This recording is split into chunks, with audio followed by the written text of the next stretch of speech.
안녕하십니까, 정재훈입니다. 전날 뉴욕 증시, FOMC에 있어서의 불확실성은 해소가 되는 듯 했으나, 좀 밀리는 그런 모습들을 좀 보이면서 마무리가 좀 됐습니다. 3대 지수는 1.6%대의 좀 하락세를 보이면서 마무리가 됐고요. 필라델피아 반도체 지수는 0.8%대 하락을 좀 보이면서 마무리가 좀 됐습니다. 한국의 야간 선물 시장은 0.46% 하락으로 좀 마무리가 되면서 일단 한국 시장도 하락 출발을 좀 할 것으로 예상이 좀 되겠죠. 우선 FOMC 쪽에 있어서의 불확실한 부분들은 해소가 좀 됐어요. 해소가 된 그런 부분들이고, 불확실한 부분들은 마무리가 일단은 됐는데, 여기서 좀 중요한 건 파월이 어떤 얘기를 하느냐, 여기에 따라서 변동성이 좀 커질 수 있을 것이다 라고 예상을 좀 했었었는데요. 파월 같은 경우도 언급이 그나마 좀 비둘기적인 그런 경향이 좀 있었습니다. 그러면서 장중에 1% 이상 상승을 좀 해주는 그런 모습들을 좀 보였는데, 변수가 됐던 거는 이 FOMC와 파월에 의한 그런 변수가 아니라 옐런 재무장관의 발언으로 시장에 찬물을 끼얹는 그런 모습들을 좀 보였었죠. 결국은 이 은행 쪽에 있어서의 예금자 보호, 이 부분들의 얘기가 좀 있었습니다. 일단은 예금자에 대한 보호, 이 부분들을 좀 얘기가 좀 있었어요. 그런데 일단 이 한시적으로 예금을 전액 보장하겠다, 이런 부분들이 언급이 좀 있었었는데, 이 부분들을 미검토를 했다라는 이 코멘트가 좀 있었어요. 그런 얘기가 나오면서 은행주들이 다시 또 급락이 좀 나와주는 그런 모습들을 좀 보였었고요. 그러면서 시장에 있어서는 이 금융권에 있어서의 리스크가 다시 또 부각되는 거 아니야? 라는 그런 생각들을 하면서 매도세가 좀 나와주는 그런 모습들을 좀 보였습니다. 결국은 FOMC는 좀 마무리가 되었지만 옐런의 발언 때문에 이 금융권에 대한 리스크는 여전히 해소가 좀 되지 않았다라는 그런 부분들이 시장에 좀 반영이 되고 있는 그런 사항들인 것 같습니다. 결국 한국 시장도 이러한 영향을 좀 받을 수밖에 없지 않나라고 좀 보여지고요. 차트를 좀 보게 되면 나스닥 시장 같은 경우는 정고점권역, 즉 12,000포인트 언저리 때까지 상승을 했다가 윗꼬리를 좀 달고 내려오는 그런 모습들입니다. 아직까지는 추세적인 그런 부분들은 견조한 그런 모습들을 좀 보여주고 있고요. 하락 추세대를 좀 돌파를 해주는 그런 모습들이 나오고 나니 눌림목 구간이니까 크게 나쁘진 않다라고 좀 보여지고요. S&P 500 같은 경우도 아직까지는 S&P 500 같은 경우는 하락 추세대를 돌파를 해주지는 못하고 있죠.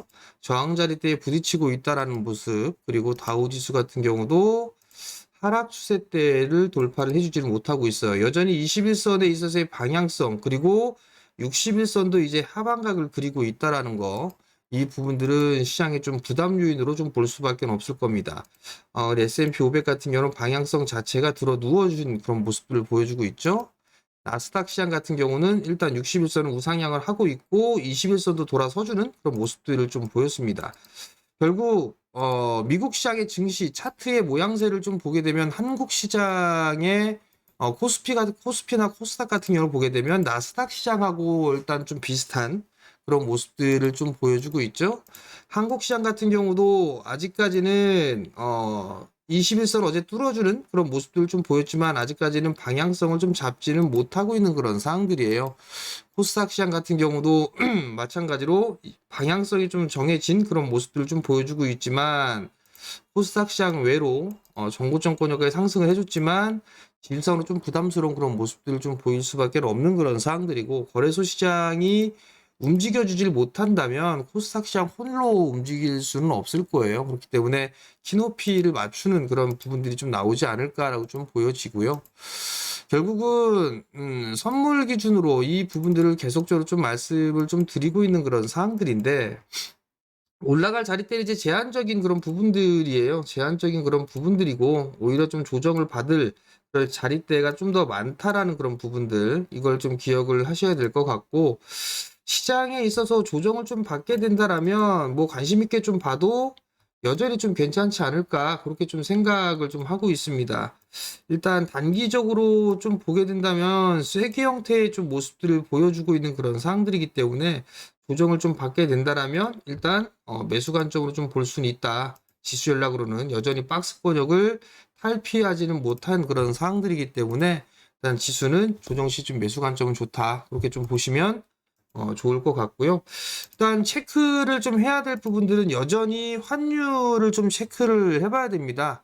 환율 같은 경우를 계속적으로 좀 체크를 해봐야 되는데 우선 외국인 쪽에 있어서의 수급적인 부분들 외국인 쪽이 매수를 해주는 그런 모습들을 좀 보여줘야지만 시장에 있어서의 상승이 좀 나올 수가 있는데 어제 좀 양매수가 들어왔었죠. 코스닥 같은 경우도 양매수가 좀 들어와주는 그런 모습들을 좀 보였었고 선물도 매수를 해주는 그런 모습들을 보였어요. 근데 현물 쪽 같은 경우는 과거 대비해서는 매수 강도가 좀 상당히 약해진 그런 모습들을 좀 보여주고 있는데 원달러 환율이 원화가 강세 기조가 유지가 되면서 외국인 쪽에 있어서의 매수세가 좀 유입이 됐었고 어느 정도 이 1200원대 이 자리대 올라서고 나서는 매수에 대한 강도가 약해졌었어요. 그렇기 때문에 원달러 환율 자체가 방향성을 좀 정해줘야 됩니다. 개인적으로는 이 자리대 전저점 자리대니까 1295원 자리대인데 이 자리대를 일단 하향 이탈을 하고 났을 때 이 이탈을 했을 때의 외국인 쪽의 수급을 좀 봐야 되지 않을까.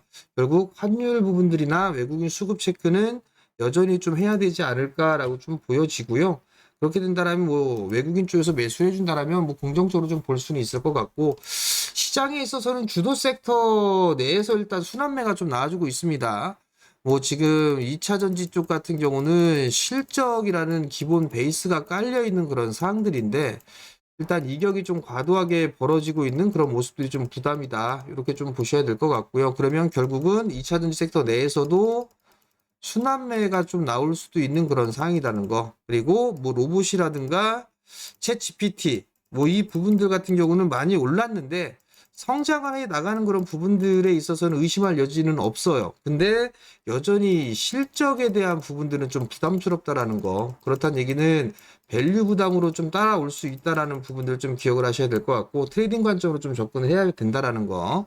얼마 전부터 좀 말씀을 드리고 있는 거는 반도체 쪽이라든가 뭐 제약바이오 쪽, 뭐 이런 쪽을 좀 말씀을 좀 드려 놓고 있는데 일단 정책적인 부분들이 좀 계속적으로 나와주고 있는 그런 사항들이에요. 그렇기 때문에 이 정책에 대한 흐름들을 좀 체크를 해야 될 것 같고 반도체 쪽 같은 경우도 여전히 업황이 좋지가 않아요. 디램이나 랜드 쪽 같은 경우도 수출 감소폭이 상당히 좀 크고 반도체 가격에 있어서의 반응도 아직까지는 좋지가 않습니다. 여기서 보게 된다면 비메모리 쪽에 있어서는 여전히 투자를 확대해 줄 수 있는 그런 모습들을 좀 보여주고 있거든요. 그렇기 때문에 차량용 반도체라든가 뭐 이런 쪽에 있어서는 여전히 좀 관심 있게 봐도 좋지 않을까. 결국 뭐 자율주행과 관련되어 있는 그런 기업들이 될 수가 있겠죠. 그다음에 뭐 디자인 하우스 쪽이라든가 이런 쪽에 있어서도 여전히 좀 괜찮지 않을까. 그러면 결국 대안적인 부분들은 이들 쪽 섹터가 좀 될 가능성이 좀 있어 보이고요. 여전히 이제 3월 말에서 이제 4월 달에 들어가게 되면 어닝 시즌이죠. 어닝 시즌을 대비하는 전략은 여전히 좀 유효하지 않을까. 계속적으로 좀 말씀을 좀 드려놓고 있는 부분들은 송전, 전력 쪽에 있어서의 기업들, 그다음에 기계 쪽에 있어서 산업용 기계라든가 이런 부분들에 있어서 기업들도 실적이 좀 괜찮은 그런 모습들을 좀 보여줄 수가 있다라는 거. 그리고 다른 부분들로 좀 보게 된다라면 어제 방산 쪽이나 이런 쪽이 좀 제법 밀려 내려왔거든요. 이런 부분들도 일단 실적은 좀 체크를 해볼 필요성은 있지 않을까라고 좀 보여집니다. 그리고 마지막으로 좀 볼 수 있는 부분들은 2차 전지 쪽 같은 경우도 올라가지 못했던 그런 종목군들이 있으니까 이들 종목군들로 순환매는 좀 충분히 나올 수가 있다. 이렇게 좀 보시면 좋지 않을까. 그리고 추후에 이제 성장을 해 나갈 섹터들에서 기업의 실적까지 좀 따라주면 좋은데 이건 좀 더 체크를 해보고 말씀을 좀 드리도록 하겠고요. 그리고 추후에 이제 보게 된다라면 어떤 종목인지 모른다라고 하면 보통 어닝 시즌 같은 경우는 기관 쪽의 수급이 좀 괜찮아요. 그렇기 때문에 기관 쪽의 수급을 좀 체크를 하면서 바텀업 방식으로 좀 종목을 먼저 보고 수급을 보고 그런 식으로 해서 좀 위로 올라가는 그런 전략 좀도 나쁘지 않다. 이 부분도 좀 말씀드리도록 하겠고, 마지막으로 이번 주에서 이제 감사 보고서가 제출이 돼야 돼요. 이 부분들로 인해서 종목군들의 변동성이 좀 상당히 커질 수가 있는 그런 사항들이거든요. 그렇기 때문에 뭐 부실한 기업이라든가 적자가 상당히 좀 큰 기업들, 그다음에 재무 구조가 좋지 않은 그런 기업들 같은 경우는 일단 감사 보고서가 나오는지를 먼저 체크를 하고 그리고 나서 뭐 매수를 하든가 그렇게 하면 좀 좋지 않을까, 그렇게 좀 말씀을 좀 드려보도록 하겠고요. 결국은 뭐 오늘 조정을 좀 받게 되면 뭐 어느 정도 지지 라인대가 예상이 된다라면 조정 시에는 매수 포인트로 좀 생각하면 된다, 그렇게 좀 보시면 좋을 것 같고, 어닝 시즌 되면 대비하자. 그리고 주도주들 많이 올라간 것들 일단 따라 들어가지는 마시고 차라리 업종 내순환매를 좀 노려보는 전략, 그리고 어닝 시즌을 좀 대비하는 그런 전략을 좀 말씀을 드릴 테니까 참고를 하시면 좋을 것 같고요. 매일 이렇게 영상을 좀 올려드리고 있습니다. 그리고 저녁에 이제 공부방도 간간히 좀 열어드리고 하니까요. 구독 신청해 주시면 감사할 것 같고요. 뭐 알람 설정 해주게 되면 영상 올라가게 되면 바로 영상이 좀 뜰 수가 있겠죠. 알람이 뜨니까 그렇게 좀 확인하시면 좋을 것 같습니다. 자, 오늘도 성공 투자하시고요. 저는 내일 다시 찾아뵙도록 하겠습니다. 마치겠습니다.